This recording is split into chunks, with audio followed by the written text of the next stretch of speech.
बिस्मिल्लाहिर्रहमानिर्रहीम।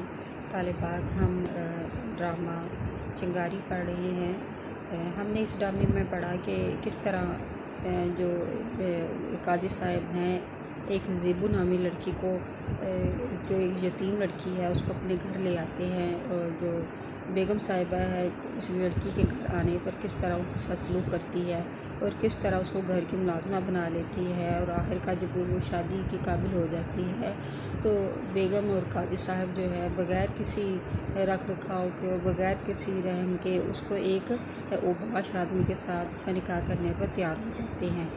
तो बेगम जब ज़ेबू को इसके बारे में बताती है तो ज़ेबू जो है वो बेगम से और काजी साहब से कहती है कि आपका मैं एहसान नहीं भूल सकती कि आपने मुझे जो है वो एक यतीम व बेसहारा को आपने मदद की और उसको सहारा दिया, और लेकिन मेरी ये हसरत ही रही बेगम साहबा कि आप मुझे शफ़क़त भरी नज़रों से देखती और मुझे प्यार भरे अंदाज में मुझे अपने सीने के साथ अपने गले के साथ लगाती।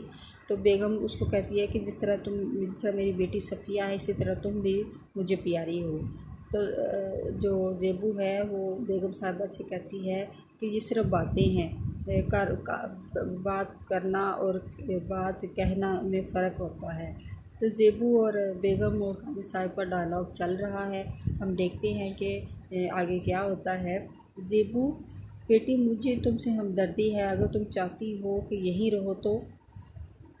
बेगम: कमाल कर रहे हैं आप भी, मैंने सफ़िया और ज़ेबू को हमेशा एक ही नज़र से देखा है। ये गलत कह रही है कि मैंने उसे अपनी माँ की शफ़क़त नहीं दी। ज़ेबू: आप मुझे शफ़क़त क्यों कर दे सकती थी? मैंने इस शानदार मकान के बजाय एक गरीब झोंपड़े में आँख खोली थी। एक हफ़्ता एक झोंपड़ी और हवेली में फ़ासला है, इससे ज़्यादा एक गरीब लड़की और अमीर लड़की में फ़र्क होता है। काजी साहब: हम तुम्हारी बेहतरी के लिए कोशिश कर रही हैं। ज़ेबू: हिचकियों के दरमियान मुझे कोई इनकार नहीं। हिचकियों के दरमियान यानी रोना शुरू हो जाती है और हिचकियाँ ले लेकर कहती है कि मुझे कोई इनकार नहीं है, आप जिस तरह चाहेंगे मैं आपकी बात मानेंगी, क्योंकि मैं आपके रहम व करम पे हूँ और मैं एक ऐसी कश्ती की तरह हूँ जो बिल्कुल बेसहारा है और कोई भी उसको किसी भी तरह उस कश्ती को चला सकता है। ज़ेबू शोर से: तुम तुम ख्वामख्वाह बच्ची का दिल बुरा करते हो, हम भला इसका बुरा क्यों चाहेंगे? सफ़िया: जी अम्मी।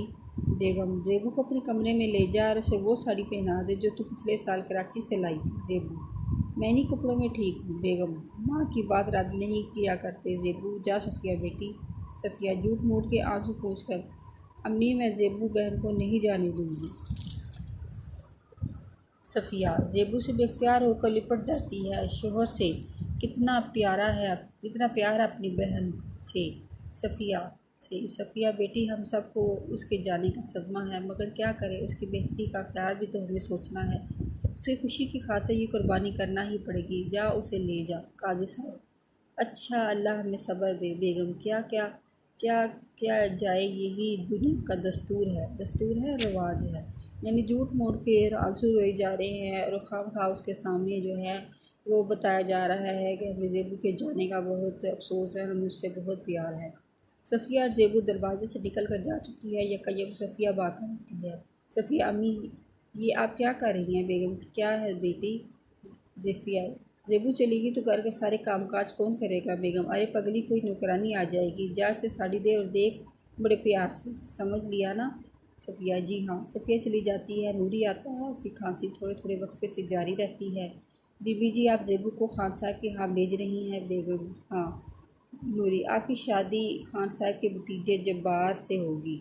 नूरी कौन है? घर का मुलाजिम है जो पहले ही सीन में बताया गया था कि उसको खांसी हो रही है और वो गरीब है, उसके पास पैसे नहीं हैं, उसकी बच्चियां भी बीमार हैं, वो अपनी बच्चियों के लिए जो है वो दवा ख़रीदने के लिए उसके पास पैसे हैं, अपने लिए नहीं। लेकिन ज़ेबू के साथ वो बहुत मोहब्बत करता है, बिल्कुल बाप की शफ़क़त उसके दिल में है और वो ज़ेबू का बुरा नहीं चाहता। नूरी: आपको पता है जब्बार अव्वल दर्जे का बदमाश है, 2-3 बार जेल की हवा भी खा चुका है, उम्र 50 से क्या कम होगी, 2 बीवियों को तलाक भी दे चुका है। यानी नूरी उनको बताता है कि आप एक बदमाश आदमी से उसकी शादी कर रहे हैं जो 50 साल का यानी बड़ी उम्र का आदमी है। नूरी अभी छोटी बच्ची है और वो 2-3 बार जेल भी की हवा खा चुका है और दो बीवी को वो तलाक दे चुका है।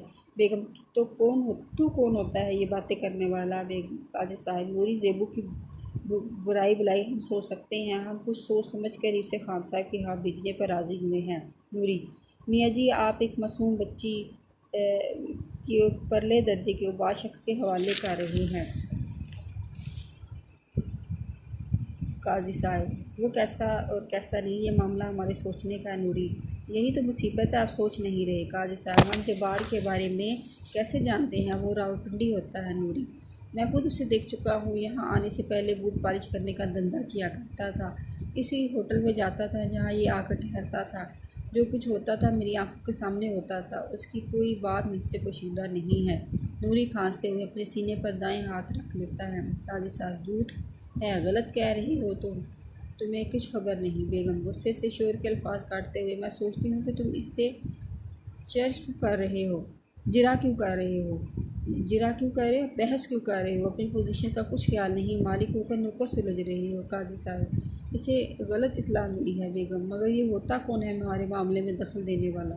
नूरी, मैं जानता हूँ बीबी, आप एक अदबी नौकर, मैं एक अदना नौकर हूँ। अदना नौकर हूँ, छोटा सा मुलाजिम हूँ। बेगम, अदना नौकर हो तो अपनी औकात मत भूलो। सफ़िया आती है। सफ़िया, अम्मी ज़ेबू साड़ी नहीं पहनती और खान साहब ने गाड़ी भेज दी है। बेगम, भेज दो इसे यहाँ। सफ़िया चली जाती है। नूरी, बीबी अब सिर्फ ये कह रहा हूँ कि ज़ेबू बेआसरा बेसहारा यतीम लड़की है, इसका हाथ पकड़ना है तो इसे अंधे कुएं में ना धक्का दें। बेगम खड़े होकर, तू नौकरी करना चाहता है या नहीं? काजी साहब उठ बैठते हैं। नूरी, आप मालिक हैं, नौकरी से जवाब दे दें तो मैं क्या कर सकता हूँ? ज़ेबू आती है और एक तरफ खड़ी हो जाती है। बेगम, ज़ेबू बेटी आ गई। नूरी, ज़ेबू खान साहब के यहाँ नहीं जाएगी, उसकी शादी बदमाश और लोफर जब्बार से हरगिज़ नहीं होगी, इसे तबाही के गड्ढे में नहीं धकेला जा सकता। बेगम और काजी एक साथ। नूरी, कुदरत किसी को बेसहारा नहीं छोड़ती, जिसका कोई ना हो उसका आसरा खुद बन जाती है।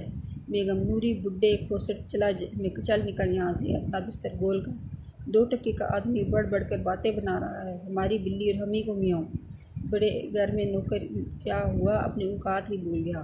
सड़कों पर बूट पॉलिश करता था, हमने तुझे इज्जत दी, तेरे बाल बच्चों की रोटी का इंतज़ाम किया। नूरी, मेहनत करता हूँ, बाल बच्चों का पेट भरता हूँ, आप जवाब दे दे तो कहीं और मेहनत कर लूँगा। मैं जा रहा हूँ बीबी, और ज़ेबू भी मेरे साथ जाएगी।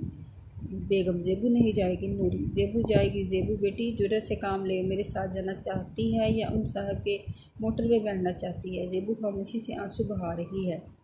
बोल बेटी, मेरा हाथ पकड़ ले। ये हाथ एक बाप का हाथ है जो तुझे किसी खान साहब के हवाले नहीं करेगा, जो तुझे आखिरी सांस तक नहीं छोड़ेगा। मेरी बेटी, अपने बाप का हाथ थाम ले। ज़ेबू आगे बढ़ती है, नूरी का बड़ा हुआ हाथ पकड़ लेती है। बस बेटी, अब तुझे कोई भी जुदा नहीं कर सकता, तुझे कोई भी मुझसे नहीं छीन सकता। नूरी और ज़ेबू दरवाजे की तरफ जाने लगते हैं। शोर से तुम खड़े तमाशा देख रहे हो। काजी साहब, दफ़ा करो बेगम, जाने दो, हमें क्या मुसीबत पड़ी है, रोके इन्हें, जाने दो, मुसीबत टल गई। नूरी और ज़ेबू दरवाजे से निकलते हैं और पर्दा गिर जाता है। यानी नूरी जो है वो ज़ेबू को अपने साथ ले जाता है और उससे वादा करता है कि वो कभी भी इसको बेसहारा नहीं छोड़ेगा। और काजी और बेगम साहब उसे कहते हैं कि जाती है तो जाने दे, और नूरी को भी कहती है कि 2 टके का मुलाजिम है, दफ़ा हो इधर से, अच्छा है जान जो है वो जो है वो मुसीबत जो है वो टल गई, मुसीबत दूर हो गई।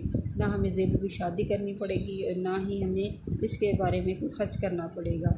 तो चिंगारी के नाम से जो ड्रामा है उसमें यही बताया गया है कि इंसान के अंदर चिंगारी जो है वो सुलगती रहती है। जो बेसहारा होता है, जो यतीम होता है, बेआसरा होता है, वो इस चिंगारी को अंदर ही अंदर सुलगाता रहता है, किसी के सामने जो है वो उसको ज़ाहिर नहीं करता। और आखिरकार जब ये चिंगारी बहुत ज़्यादा जब ये हिद्दत देने लगती है, गर्मी देने लगती है, तो एक आग की सूरत और तूफ़ान की सूरत इख्तियार कर लेती है।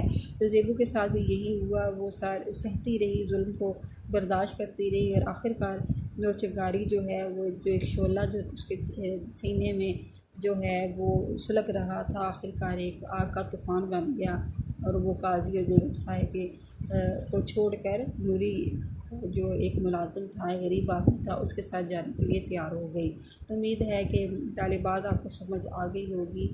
आज के लिए इतना ही काफ़ी है। अल्लाह हाफ़िज़।